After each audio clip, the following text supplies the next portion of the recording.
کیا آپ نے کبھی غور کیا کہ کائنات کا ذرہ ذرہ ایک خاص ترتیب اور ضابطے میں جکڑا ہوا ہے؟ سورج اپنے وقت پر طلوع ہوتا ہے اور چاند اپنی منزلیں طے کرتا ہے، لیکن سال کے 12 مہینوں میں ایک ایسا وقت آتا ہے جب کائنات کی مابعد الطبعیاتی فضا مکمل طور پر تبدیل ہو جاتی ہے۔ یہ رمضان المبارک کا مہینہ ہے، اور اس کا پہلا عشرہ، جسے ہم عشرہ رحمت کہتے ہیں، انسانی روح کے لیے ایک نئی زندگی کا پیغام لاتا ہے۔ سال 2025 اور 2026 کے حالیہ مشاہدات بتاتے ہیں کہ جب دنیا مادی بحرانوں، جنگوں اور نفسیاتی اضطراب کی لپیٹ میں ہے، رمضان کا یہ پہلا عشرہ کروڑوں انسانوں کے لیے ایک ذہنی اور روحانی جائے پناہ ثابت ہو رہا ہے۔ حال ہی میں ایک بین الاقوامی سماجی تحقیق میں یہ بات سامنے آئی کہ رمضان کے پہلے 10 دنوں میں مسلم معاشروں میں جرم کی شرح اور باہمی تنازعات میں 70% تک کمی واقع ہوئی، جو اس بات کی دلیل ہے کہ یہ عشرہ صرف انفرادی عبادت نہیں بلکہ ایک سماجی انقلاب کا نام ہے۔ رمضان کا پہلا عشرہ ایک ایسی دہلیز ہے جہاں سے ہم مادی دنیا کی کثافتوں کو چھوڑ کر نورانیت کے سفر کا آغاز کرتے ہیں۔ کیا آپ نے کبھی سوچا ہے کہ اللہ تعالیٰ نے رمضان کو 3 حصوں میں تقسیم کیوں کیا؟ کیوں پہلے ہی دن سے مغفرت کا اعلان نہیں کر دیا گیا؟ اس کی حکمت یہ ہے کہ انسانی نفس گناہوں کی وجہ سے سخت ہو چکا ہوتا ہے۔ اسے نرم کرنے کے لیے پہلے رحمت کی بارش کی ضرورت ہوتی ہے۔ جیسے خشک زمین پر بیج بونے سے پہلے اسے سیراب کیا جاتا ہے، ویسے ہی پہلے عشرے میں رحمت الہی ہمارے دلوں کی بنجر زمین کو سیراب کرتی ہے تاکہ وہ توبہ اور مغفرت کے قابل ہو سکیں۔ یہ عشرہ ایک نفسیاتی تربیت گاہ ہے جہاں ہم بھوک اور پیاس کے ذریعے اپنی انا کو شکست دیتے ہیں۔ 2026 کے اس جدید دور میں جہاں مصنوعی ذہانت اور ٹیکنالوجی نے انسان کو تنہا کر دیا ہے، رمضان کا یہ پہلا حصہ ہمیں اپنی اصل حقیقت اور خالق سے جوڑنے کا سنہری موقع فراہم کرتا ہے۔ اس عشرے کی اہمیت کا اندازہ اس بات سے لگائیں کہ یہ وہ وقت ہے جب اللہ کی رحمت کے دروازے چوپٹ کھول دیے جاتے ہیں۔ یہ صرف ایک مذہبی فریضہ نہیں بلکہ ایک فکری بیداری ہے۔ معاشرے میں بڑھتی ہوئی بے حسی اور خود غرضی کے خلاف یہ عشرہ ایک ڈھال ہے۔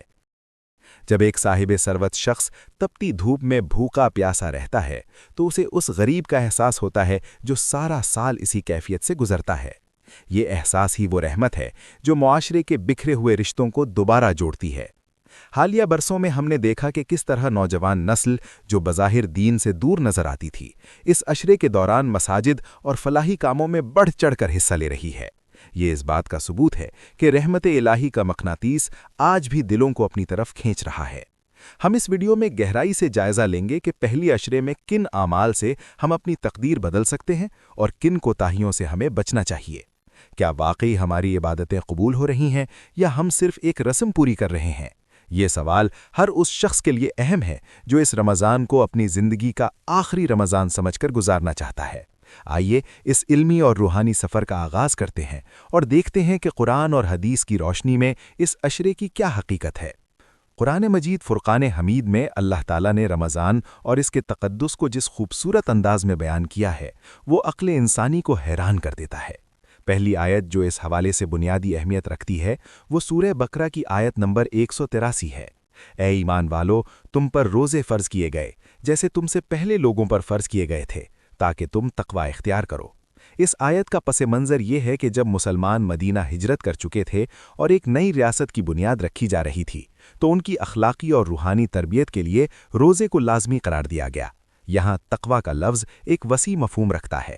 تقوی کا مطلب صرف ڈرنا نہیں بلکہ بچنا ہے، گناہوں سے، لغویات سے اور ہر اس کام سے جو اللہ کی ناراضگی کا باعث بنے۔ پہلے عشرے کا اصل مقصد اسی تقوی کی بنیاد رکھنا ہے۔ دوسری اہم آیت سورہ بقرہ کی آیت نمبر 185 ہے۔ رمضان وہ مہینہ ہے جس میں قرآن نازل کیا گیا، جو لوگوں کے لیے ہدایت ہے اور جس میں رہنمائی اور حق و باطل کے درمیان تمیز کی روشن نشانیاں ہیں۔ اس آیت کی تفسیر میں مفسرین جیسے ابن کثیر اور امام طبری بیان کرتے ہیں کہ رمضان اور قرآن کا آپس میں گہرا تعلق ہے۔ پہلے عشرے میں ہمیں قرآن کے ساتھ اپنے تعلق کو استوار کرنا چاہیے۔ نزول قرآن کا مقصد صرف تلاوت نہیں بلکہ اس کے احکامات پر غور و فکر کرنا ہے۔ دور حاضر میں یعنی 2025 اور 2026 میں ہم دیکھتے ہیں کہ لوگ قرآن کو صرف برکت کے لیے پڑھتے ہیں، جبکہ اس کا اصل مقصد فرقان یعنی حق اور باطل میں تمیز پیدا کرنا ہے۔ پہلے عشرے کی رحمت تبھی نصیب ہوتی ہے جب ہم قرآن کے نور سے اپنے فکری اندھیروں کو دور کریں۔